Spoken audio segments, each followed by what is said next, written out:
High, তুমি কি জানো যে কখন হ্যাভ বসাবো আবার কখন আমি হ্যাজ বসাবো, কোথায় আমি ডু বসাবো, কোথায় ডাজ বসাবো, অথবা এই অ্যাম ইজ আর অথবা ওয়াজ ওয়্যার এগুলোকে কী ধরনের ভার্ব বলা হয়, বা ক্যান কোথায় বসাবো বা কুড কোথায় বসাবো, মে আর মাইটের ডিফারেন্স কি। নমস্কার, আমার নাম সৈকত পোদ্দার, আমি একজন ইংলিশ ট্রেনার। আমি এই ভিডিওর মাধ্যমে আজকে তোমাদেরকে শেখাবো ভার্ব সম্পর্কে, ভার্ব কী ধরনের ভার্ব হয়ে থাকে এবং তার ইউসেজগুলো কী কী। ওয়েল, প্রথমে আমরা জানবো ভার্ব মানে কি। দেখো, ভার্ব মানে কি? ভার্ব মানে হচ্ছে যা কিছু কাজ করা, মানে ক্রিয়া, তাই তো? যখন আমরা কোনো কাজ করে থাকি সেটাকেই সাধারণত আমরা ভার্ব বলে জেনে থাকি, কিন্তু ভার্বের মাধ্যমে আমরা কিন্তু কোনো স্টেটমেন্টও প্রোভাইড করতে পারি। সব সময় মাথায় রাখবে, ভার্ব ছাড়া কখনো কোনো সেন্টেন্স মিনিংফুল হতে পারে না, ঠিক আছে? তো যে সেন্টেন্সগুলোকে আমরা মিনিংফুল করতে চাইবো তার জন্য কি দরকার? তার জন্য দরকার হচ্ছে একটা ভার্ব। এইবার আমরা জানবো যে বেসিক ফর্মেশন অফ ভার্বগুলো কী কী। এই যে ভিডিওটা রয়েছে, এই ভিডিওর মধ্যে একদম বেসিক প্যাটার্ন ভার্বের কী কী সেগুলো তোমরা জানতে পারবে। তো ভার্ব সাধারণত দু রকমের হয়ে থাকে, একটা হচ্ছে মেইন ভার্ব আর একটা হচ্ছে হেল্পিং ভার্ব। মেইন ভার্ব মানে কি? আমি ধরো একটা উদাহরণ দিলাম, আই প্লে ফুটবল। এখানে কটা ওয়ার্ড পেলে? তিনটে ওয়ার্ড পেলে। কী কী পেলে? আই পেলে, প্লে পেলে এবং ফুটবল পেলে। এখানে প্লে যে শব্দটা, এটা কি করছে? ডিরেক্টলি সাবজেক্টের মোটিভকে রিপ্রেজেন্ট করছে। সাবজেক্টের উদ্দেশ্য কি? খেলা। এই যে প্লে ওয়ার্ড, এইটাকে আমি কি বলবো? আমি বলবো হচ্ছে মেইন ভার্ব।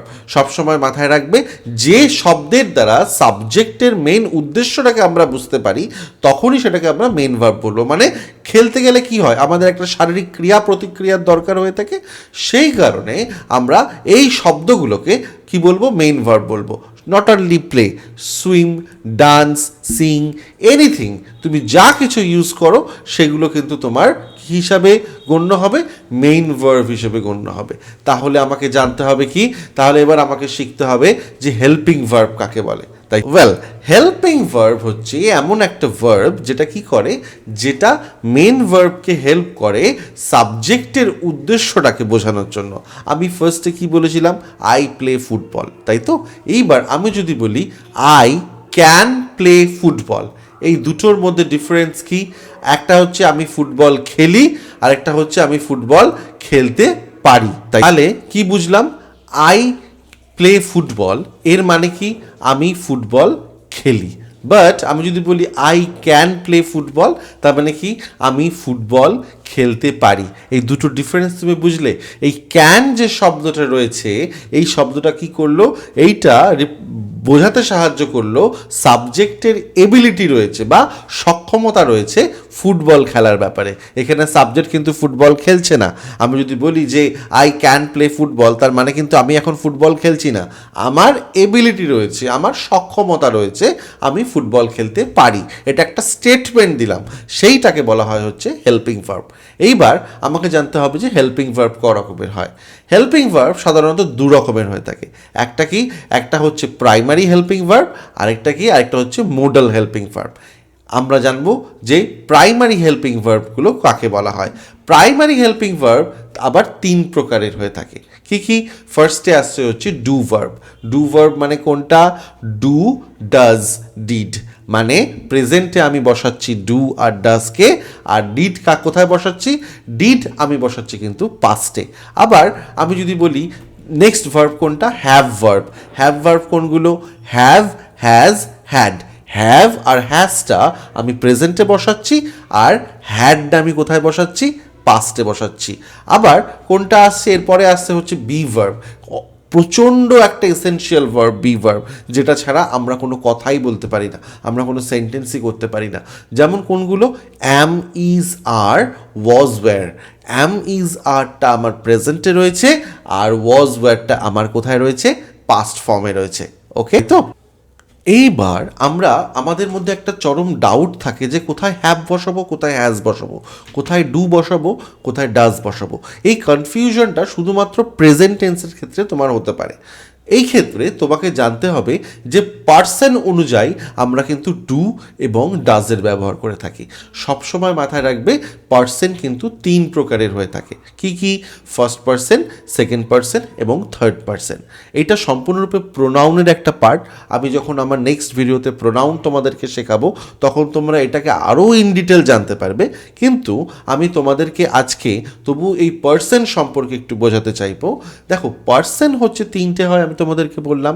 ফার্স্ট পার্সনের আবার 2টো ভাগ হচ্ছে, সিঙ্গুলার আর একটা হচ্ছে প্লুরাল, মানে এক বচন আর একটা বহু বচন। সিঙ্গুলার কোনটা? আই। প্লুরাল কোনটা? উই। এটা হলো ফার্স্ট পার্সনের। সেকেন্ড পার্সনের সিঙ্গুলার কি? ইউ। সেকেন্ড পার্সনের প্লুরাল কি? ইউই। আবার থার্ড পার্সন সিঙ্গুলার কোনগুলো? থার্ড পার্সন সিঙ্গুলার হচ্ছে হি, শি, ইট, অথবা কোনো নাম যদি আমি এক বচনে রাখি, রবি, শ্যাম, যদু, মধু, কোই ভি নাম, কোনো নাম, যে কোনো নাম আমি যদি সিঙ্গুলার ফর্মে রাখি তাহলে সেটা কিন্তু আমার কি হবে? সেটা কিন্তু আমার হবে হচ্ছে আমার থার্ড পার্সন সিঙ্গুলার। আর প্লুরাল কোনটা? দে, অথবা যেটা প্লুরাল ফর্মে রয়েছে, বহু বচনে রয়েছে, সেইটাকে কিন্তু আমি কি বলবো? Third person plural. তাহলে আমি ডু কোথায় বসাবো, ডাস কোথায় বসাবো? শুধুমাত্র প্রেজেন্টের ক্ষেত্রে এই অলটা চেঞ্জটা হবে। দেখো, ডু এর ক্ষেত্রে কি হচ্ছে? ডুটা হচ্ছে আমার সবার ক্ষেত্রে ব্যবহার করছি। First person singular, plural, second person singular এবং প্লুরাল, এবং থার্ড পার্সন প্লুরালের ক্ষেত্রে আমি যদি বলি আই প্লে ফুটবল, এখানে কিন্তু আমি কোনো চেঞ্জ করলাম না। আবার আমি যদি বলি আই ডু দ্য জব, আমি কোনো চেঞ্জেস করলাম না। কিন্তু আমি যদি বলি থার্ড পার্সন সিঙ্গুলার নাম্বার থাকে, মানে হি থাকে, তাহলে হি প্লেজ ফুটবল হবে, অথবা হি ডাজ দ্য জব হবে। কেন? যখনই থার্ড পার্সন সিঙ্গুলার ফর্ম থাকবে সবসময় মাথায় রাখবে ভার্বের পরে আমাকে একটা এস অথবা ইএস যুক্ত করে আমাকে কথা বলতে হবে। তো আমি কি শিখলাম? ডু কোথায় বসাবো? ডু যদি আমার থার্ড পার্সন সিঙ্গুলার ফর্ম ছাড়া যেখানে আমি দেখব যে ফার্স্ট পার্সন সিঙ্গুলার ফর্মে রয়েছে অথবা প্লুরাল ফর্মে রয়েছে সেখানে আমি ডু এর ব্যবহার করব। শুধুমাত্র থার্ড পার্সন সিঙ্গুলার যেখানেই দেখব সেখানেই কিন্তু আমি কি ব্যবহার করব? ডাজ ব্যবহার করব। সেরকম হ্যাভ অ্যাজের ক্ষেত্রেও তাই। হ্যাভ আমি কোথায় ব্যবহার করব? সবার ক্ষেত্রে ইউজ হবে। ফার্স্ট পার্সন সিঙ্গুলার, প্লুরাল, আবার সেকেন্ড পার্সন সিঙ্গুলার, প্লুরাল এবং থার্ড পার্সন প্লুরালের ক্ষেত্রে। কিন্তু আমার সাবজেক্ট যখন থাকবে থার্ড পার্সন সিঙ্গুলার ফর্ম, তখন কিন্তু আমি চোখ নাক কান বুঝে আমি কি ব্যবহার করব? হ্যাজ ব্যবহার করব। মানে আমি একটা উদাহরণ বলছি, I have a car, Rabi is a third person singular number, has a car হয়ে যাবে। সবসময় এই হচ্ছে ডিফারেন্স। কিন্তু আমি যদি আবার প্লুরাল বলি যে শ্যাম অ্যান্ড রবি হ্যাজ এ কার হবে না হ্যাভ এ কার হবে, সবসময় মাথায় রাখবে যেহেতু এখানে আমার প্লুরাল হয়ে গেল তাহলে শ্যাম অ্যান্ড রবি হ্যাভ এ কার হবে। ওকে, তো এই যে ডিফারেন্সগুলো আমি তোমাদেরকে বোঝালাম, এইটা গেল হচ্ছে ডু ভার্ব এবং হ্যাভ ভার্বের ক্ষেত্রে। ওয়েল, তো বি ভার্ব আমরা কোথায় ব্যবহার করে থাকি? বি ভার্বকে বলা হয় হচ্ছে অ্যাম, ইজ, আর, ওয়াজ, ওয়্যার, এগুলো হচ্ছে বি ভার্ব। বি ভার্বকে আবার স্টেটিভ ভার্বও বলা হয়ে থাকে, মানে কি যে কোনো স্টেটমেন্ট দিতে ব্যবহার করে থাকি। মানে ধরো আমি বললাম who are you, I am a teacher, এই যে আমি কথাটা বলছি আমি একজন শিক্ষক, এই যে আই অ্যাম আ টিচার, এইটা আমি কিন্তু আমার নিজের ইন্ট্রোডাকশন দিলাম। সো মাই নেম ইজ সৈকত পোদার, এই যে আমি আমার ইন্ট্রোডাকশন দিলাম। এই যে ইজ কথাটা আমি প্রথমে কি বললাম? ভার্ব ছাড়া কখনো কোনো সেন্টেন্স কিন্তু আমরা বানাতে পারি না। তো এই যে আমি কথা বলছি, ভার্ব মানে কিন্তু শুধু ক্রিয়াই যে মানে কাজই করছি তা কিন্তু নয়, আমি স্টেটমেন্টও দিতে পারি।